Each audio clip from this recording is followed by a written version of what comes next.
Hi, Dharma Circle. Swati here, the Embodied Dharma coach. Let's dive in and talk about feeding the ancestors. This is the most sacred time of year in the Vedic calendar. In the Northern Hemisphere, of course, we are moving into winter. This is a gap season, fall. And in the Southern Hemisphere, you are moving from winter into spring and then summer. So I'll speak a bit to what's happening for us here in the Northern Hemisphere.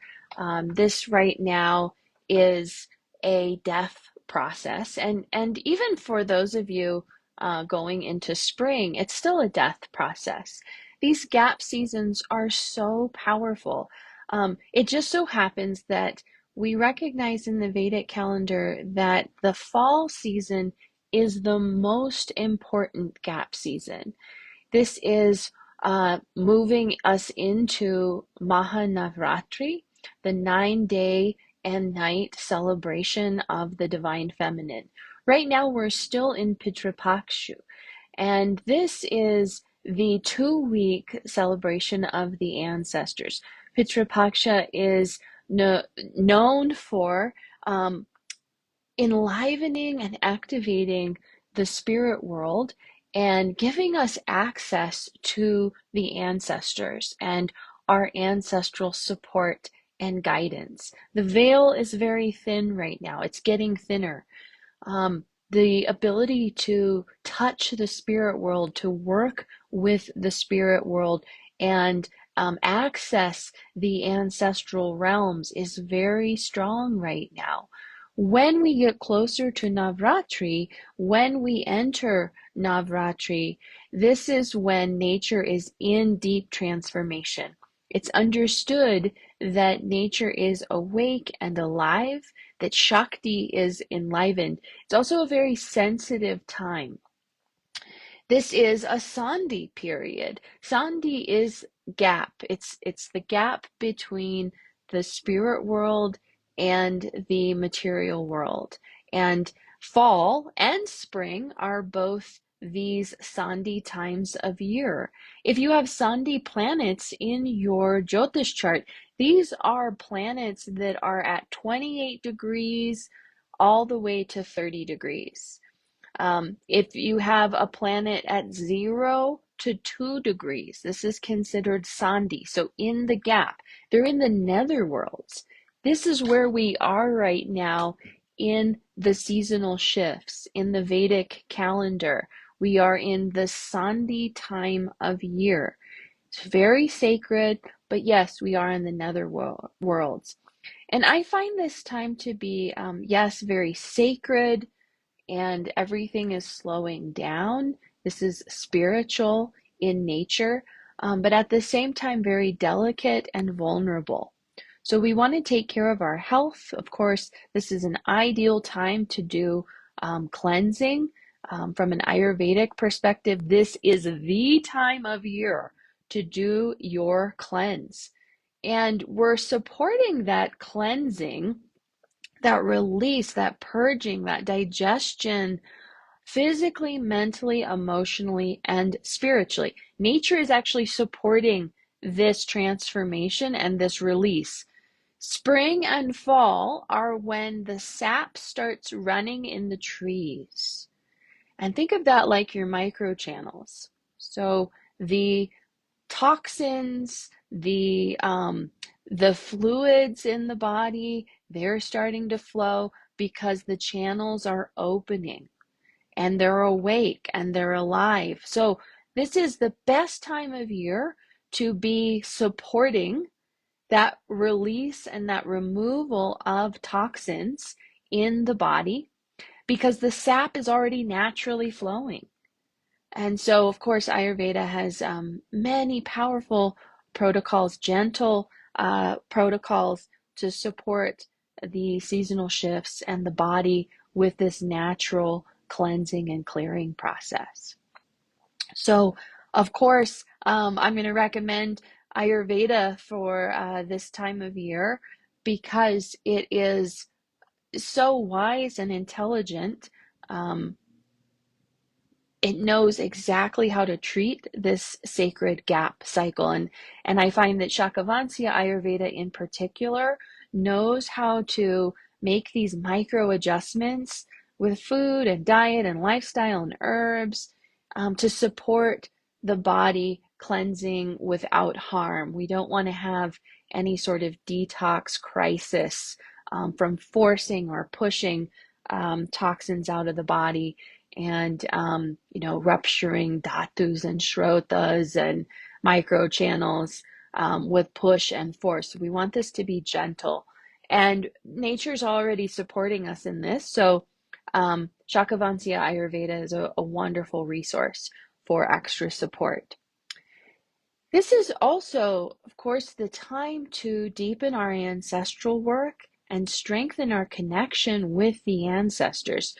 Pitra Paksha is for the ancestors, and it's understood in the Vedic calendar that the veil is thin so that we can actually access the spirit world and our ancestral guidance and connection even more easily at this time. So this is a time to feed your ancestors. It's a time to ask for their support and guidance while also giving your gratitude and a reminder that there is no Dharma without the ancestors. So many of you who may be unclear on your path or wondering, what is my Dharma? What are my gifts? What is this wisdom I'm here to share in this world?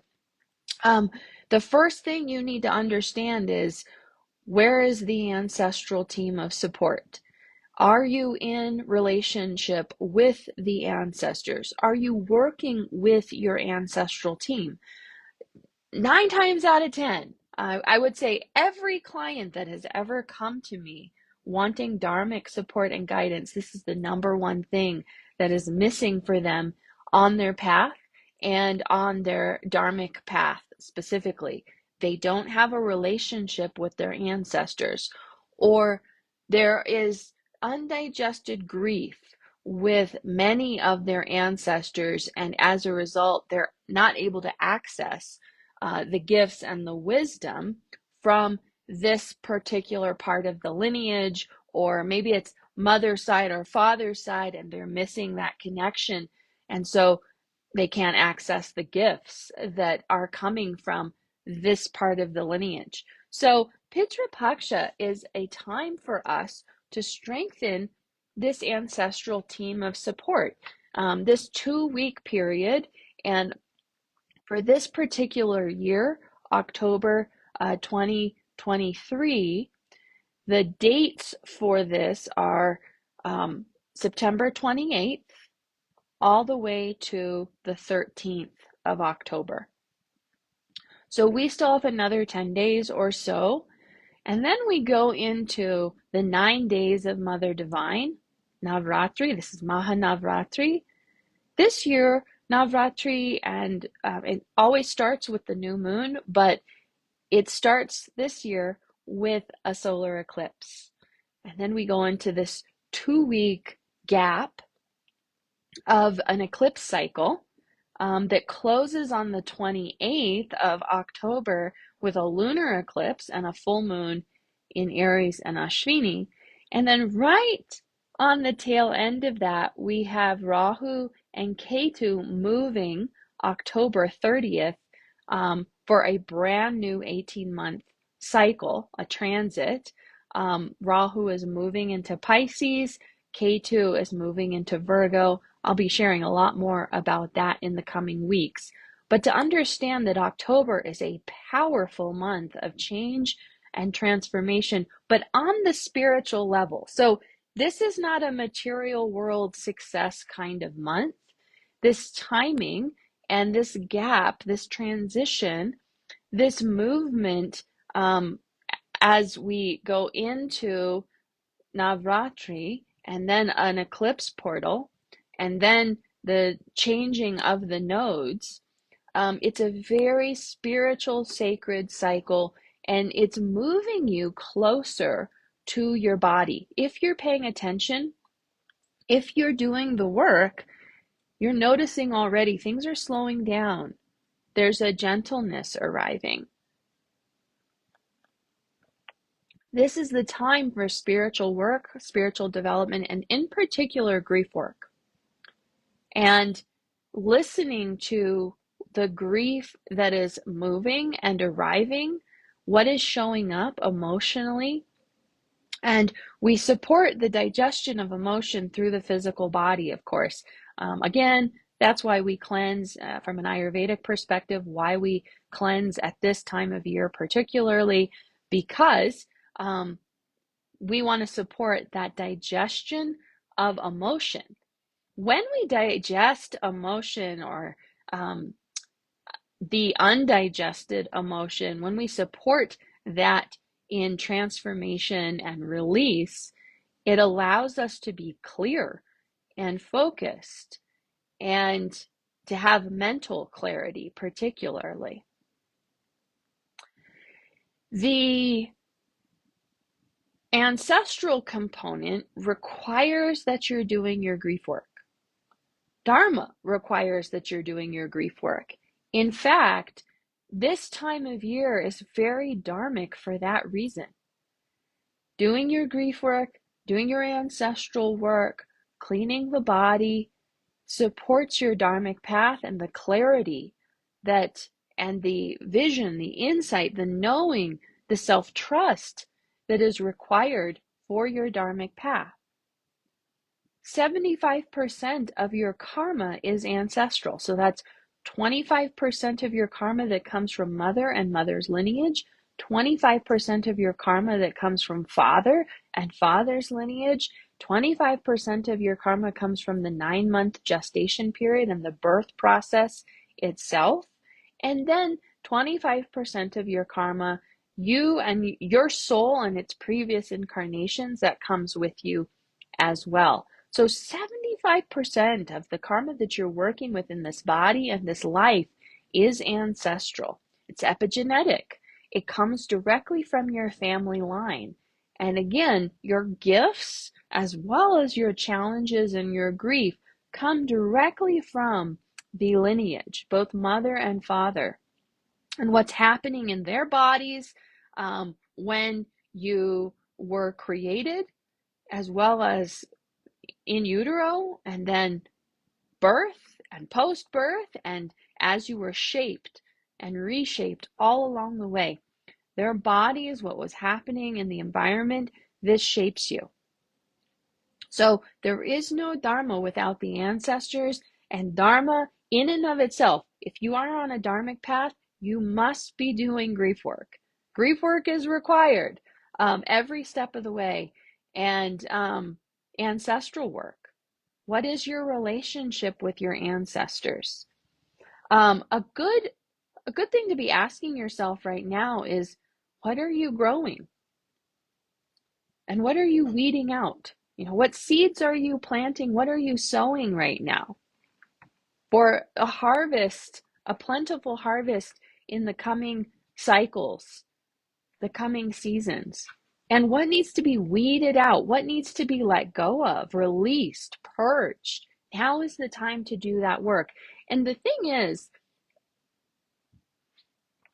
I was talking to one of my mentorship clients about that this week. She's an Ayurvedic practitioner. This time won't come again. You miss this gap, and you will have to wait a full year to have this level of spiritual support and the ability to clean and clear the body. So don't miss this opportunity. Again, this is so sacred, so powerful. Every year we get it for, 4 weeks, 1 month in full. And when we don't do the work at this time, when we don't take care of the body at this time, then we have to wait a full year to have access to this again. So some of the signs that you are lacking ancestral support and you are missing the guidance and the wisdom from your ancestors, for one thing, you will lack clarity. You will be confused, you will be uncertain, you'll doubt, what is my path? What is my purpose? What are my gifts? How do I do it? Am I doing it right? Am I doing it wrong? You may even pick the wrong support team. You may have teachers and guides on your path who are not helpful. They might even lead you astray. They might take you from your path, or it might be adharmic in some way. But that confusion and that self-doubt is a key indicator you're lacking ancestral support.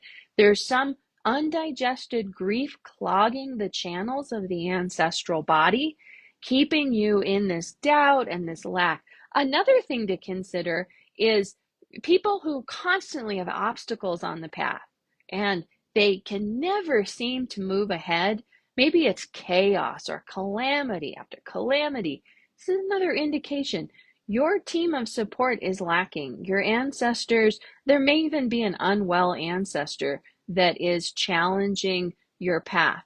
Your job is to support the reconnection with the well ancestors. You need your ancestral team on board for Dharma. So if there is the obstacles, blockages, anything that keeps showing up, keeping you from doing your work in this world, your soul work, we know that that is some sort of hindrance on the path, and it's usually ancestral hindrance. So, got to get the team on board and be really clear and direct. This is what I need. These are my expectations. This is a demand. This is not even an ask. There is no other option for me. And I want to remind you that your ancestors hired you to bring you here to support Dharma for the lineage, to restore Dharma to the lineage if you are a contract worker. All of my clients tend to be contract workers. What this means is that you have a contract with your ancestors to fulfill your Dharma, the purpose of your soul. And they want this for you. They are supporting you in this. Often when people have calamities or crisis after crisis on the path, they are not working with their ancestors in right relation. So we either have the ancestors who are not fully on board, or you're not fully on board with your ancestors. And so the communication lines just aren't clean, clear, and direct.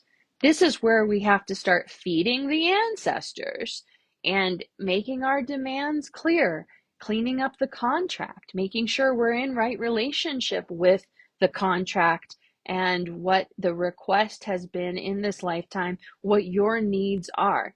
You, as the contract worker, you also get to have needs, and you get to have your needs met. If you're not getting your needs met, then the contract needs to be restructured. You cannot close the contract. That is dangerous. But you can ask for a restructuring or demand that the contract be restructured in order for you to get your needs met. You are not supposed to be in survival mode, struggling, never getting your needs met on this path. That is not Dharma. That is not being in right relationship with your soul purpose. So those signs of struggle and survival and chaos, those are indications that we need to do some cleanup, and there's grief work involved, but you also need to reconnect with the ancestral team and make sure that you all are on the same page here. Now, at the same time, if you have ancestral support and the path it is clear, and you're wondering, what are some of the signs that I'm on path? That my ancestors are on my team, they are supporting me. Some of those signs are, and I don't want to give the illusion that the Dharmic path is just, easy, it's the path of gold, and, everything's so easy and gentle. This is the easy, gentle path. But that does not mean we don't have to do the work and show up and take the action steps and do our grief work and our ancestral work and our trauma work, our shadow work, all the work that is required. But when we're doing that, the path does naturally become easier and gentler. We're not fighting against, we're not in resistance to the work that has to be done. That's Saturn. We're more in harmony and right relationship with him. It's just like this is the time to do your grief work. This is the time to do a cleanse. Saturn wants that right now. If you don't do that, guess what? You get sick. Or the grief is purging at a time later in the season when the channels may not be open. So when we honor Saturn and nature cycles and rhythms, we're in right relationship with the ancestral wisdom as well as the Dharmic path. So there is more ease and gentleness. There's more clarity. There's more self-trust. There's a knowing, an embodied knowing. This is my path. This is my purpose. Nothing's going to stop me. That commitment is what is required for your Dharma. Some of you are on the fence right now. Some of you haven't gone all in. Some of you are lacking that one-pointed focus and commitment, and the self-doubt and the uncertainty and the chaos keeps you in this spin of lack. Your Dharma requires that you are committed, you're all in. There's no plan B, there's no other option. That is the commitment required, and the path does get easier when you make that commitment. It might take a minute, but once you make that commitment, there's no other option for me and my soul in this life. I am here to share these gifts and wisdom. This is my purpose. All pathways become clear. There is more support. There is more gentleness. There's more abundance. There's more health and vitality. Relationships improve. Doesn't mean you won't be saying goodbye to certain relationships, right? Because once we make a commitment to our Dharmic path, that is like saying no to everything else. And there will be many doors that have to close when you say yes to the one thing that your soul came here to accomplish. But the path gets easier, simpler, and clearer when you do that. At the same time, there's grief in this process of I am committed with a one-pointed focus to living the purpose of my soul, sharing my gifts and wisdom in this world, and being successful. The grief of saying all the no's. When I say yes to Dharma, I'm saying no to so many things that are adharmic. And there's grief in that process. So that's often what people are experiencing when they've made the commitment to their Dharma. You know, it's kind of like just being a sensitive soul. And the things that I know about being a sensitive soul mean that I have to say no to certain foods, certain environments, certain people, certain choices, certain behaviors and lifestyle choices. I just know I can't do it. That's kind of what the Dharmic path requires, is once we say yes to the purpose of our soul, we have to say no to so many things that are not in alignment with and nourishing to our soul and its purpose. Ask your ancestors to guide you and support you in this process. You need them. They must help you, or this will be even harder. And I would say impossible. There is no Dharma without the ancestors. So these are the 6 ways to feed your ancestors and to strengthen this connection with them. And this is a requirement. It's certainly very helpful to do this right now during Pitru Paksha, but you can do this and should be doing this at all times. So don't just wait until Pitru Paksha comes to start feeding your ancestors. This is a great time to start if you haven't been doing this, or to stay focused on the feeding of your ancestors. But these are really rituals that should be done consistently and regularly throughout your life, your daily life, your weeks and cycles, because nature will enliven and support this relationship much more easily if you do.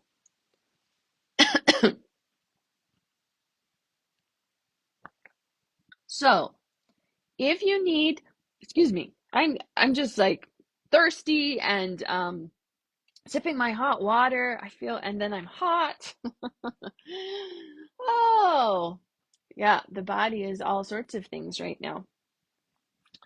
I'm I may cough. I half of my videos I cough in.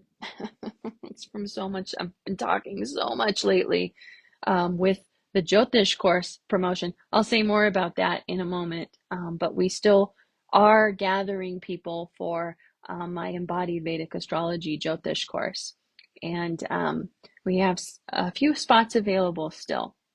Comment waitlist below if you'd like the details on that. So, 6 ways to feed your ancestors. First and foremost, creating an ancestor altar. This is absolutely vital, and everyone on the Dharmic path committed to their spiritual path should have an ancestor altar. You should be feeding your ancestors every day. If you are cooking for yourself, if you're feeding yourself nourishing food, a portion of that food should go to the ancestors as an offering. And literally, I am feeding you. And I'm giving my gratitude and my thanks to you because I wouldn't be here without you. And so I'm giving you that reverence through food, through literally nourishment, that which nourishes my body, I'm giving you a portion of that, ancestors. Thank you. If you are really angry at your ancestors and they are not showing up to help you, withhold food and let them know why. I am not feeding you until or unless these demands are offered to me. I've made my demands clear, and you must be clear with your demands and precision around what you're asking for. And if you aren't getting their attention, you can withhold food and let them know. Remember to keep your altar clean. The altar should never be in a bedroom, a bathroom, or a kitchen. It should be in a common living space or even outdoors. And we only have items on the altar that correlate to the ancestors' life. I mean, you could have plants, a bowl of water with sea salt, but pictures and photos should only be of those who are in the spirit world. If there's a picture with someone who's living and in the spirit world, then you can't use that on your altar. So the altar images and statues and whatever is on the altar, I mean, this is a portal to the spirit world. So be mindful how you use it. So we're bringing offerings of food every day. And then you can compost that food within 24 hours. So we're feeding, we're offering, we're saying thank you, and lighting a candle or whatever allows you to really give that reverence and that honoring. The next way to honor your ancestors and to feed them is through your grief ritual. When was the last time you cried? When was the last time you yelled at your ancestors? When was the last time you gave your gratitude? So the full spectrum of emotion should be offered to the ancestors, and that is food for them. We, in this puritanical ideology that so many of, in the yoga world live in, and even in this Western-centric religious dogma conditioning that so many live in, there's this idea that it's supposed to be all love and light with your ancestors. And that's why a lot of you are not making any progress with your ancestral work. It is not all love and light. It is not all gratitude. It is not all daisies and roses. So if you have not been doing your grief work and directing that right at the ancestors, this includes your trauma and your shadow work, but directing that grief at them, then you're not doing your grief work. So when was the last time you cried? When was the last time you raged or yelled or demanded that they show up? Purge this grief around the injustices, the pain, the struggles that you have been in on your path in order to do this dharmic work and to live your purpose.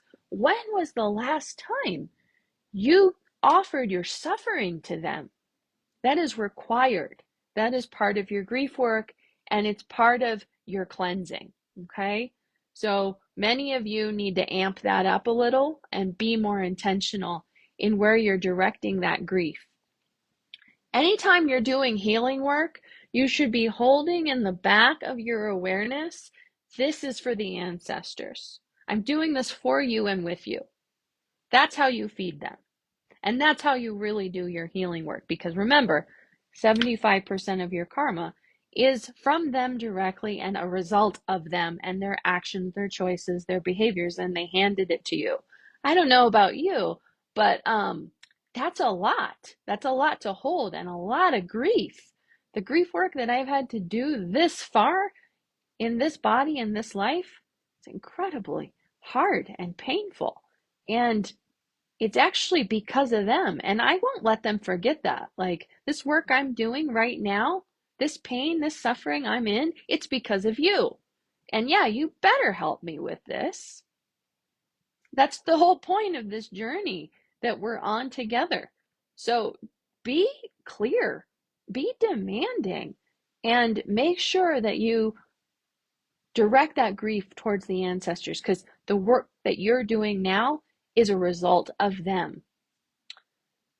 So the other thing is rituals. Create rituals in your life. Ritual reminds us that there is more to this life than just this surface level stuff. So when was the last time you engaged in ritual, but consciously? Everything can be a ritual. Cooking is a ritual. Doing the dishes could be a ritual. Showering, bathing, taking care of your body, ritual. Walking, taking care of your animals. Everything can be a ritual. But do you ritualize it? Do you intentionally honor the ritual you're engaged with in your daily life?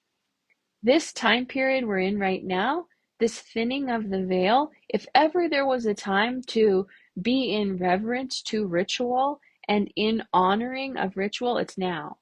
And that's really what Navratri reminds me every year. There are multiple Navratris in the entire year, but spring and fall are the most important. And every time we pass through this transition point, it allows me to stop, be in reverence to the power of nature and her transformational wisdom and guidance and intelligence. So this is the time for that level of ritual and that sacred reverence. So pause, check, notice, breathe, stay close to the body.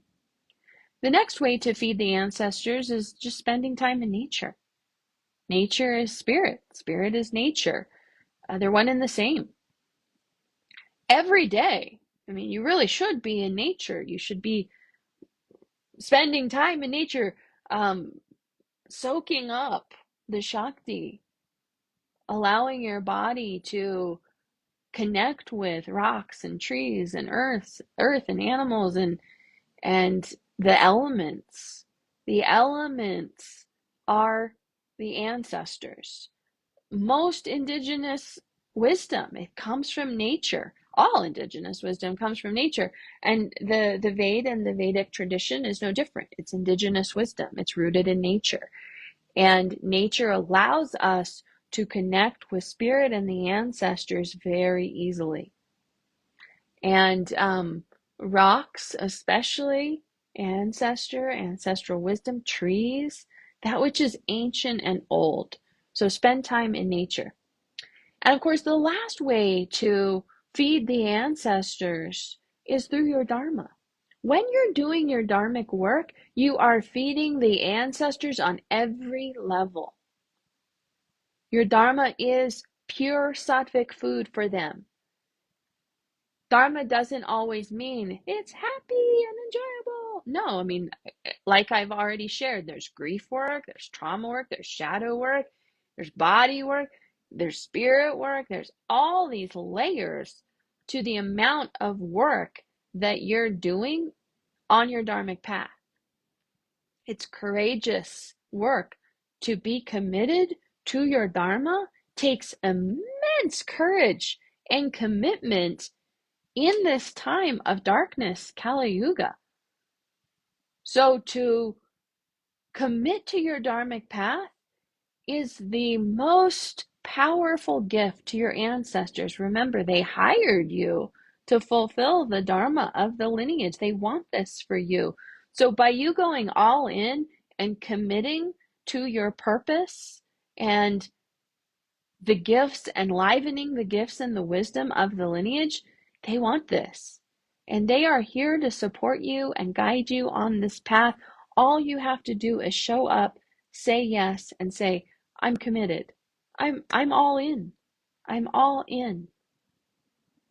I need your help. I need your guidance. I need your support. I need your insights. I need your wisdom. I need trust. Ask for what you need and ask for their support in this process. And when you do, everything gets easier on the path. The support is here. And this is the wisdom of Jyotish as well. Jyotish allows us to see clearly. Jyoti means light. It brings light to the soul. Jyotish is the tool of Dharma. It has always been used for Dharma. It has always been used to clarify the path, to keep the soul connected to their purpose, the light of their soul, so that we don't lose our way, so that you are clear and focused and direct on what matters in this lifetime, where the obstacles and challenges are that are hindering your path. But this is the tool for supporting Dharma. If you want a clear Dharmic path, you must study Jyotish, really. If you work with clients who want clear path and purpose, you do need this tool in your toolkit. It is the most ancient Dharmic tool available to us in this time of Kali Yuga. And when it's used properly, when it's used in connection with body, when it's used for least harm, and when it's used to support and enhance the consciousness of the individual, then you have a recipe for a powerful, clear, prosperous, and successful Dharmic path. This is what I teach, and this is what I'm sharing with you in my Embodied Jyotish certificate course. Those of you who have been chosen by Jyotish, you know who you are. I don't have to tell you. You've already been chosen. Jyotish chooses you. That's why some people are naturally attracted to this tool of light and others aren't. Those that are attracted to this tool, you already know.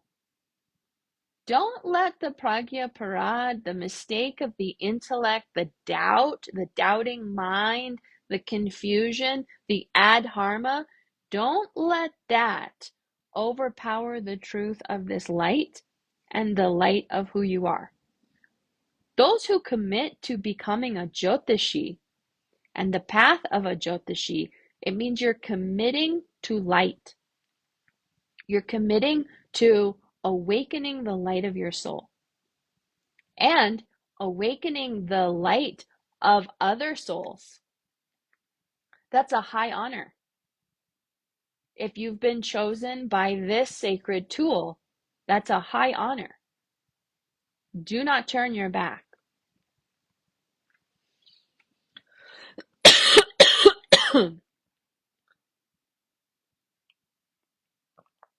I take this very seriously. Obviously, this is my Dharma and my path. And I work with souls who are committed to that light, that inner light, and who want to share this light in the world. And they want to do it in a way that is embodied, that awakens the wisdom of the body, awakens the inner authority, the inner knowing, and awakens Dharma.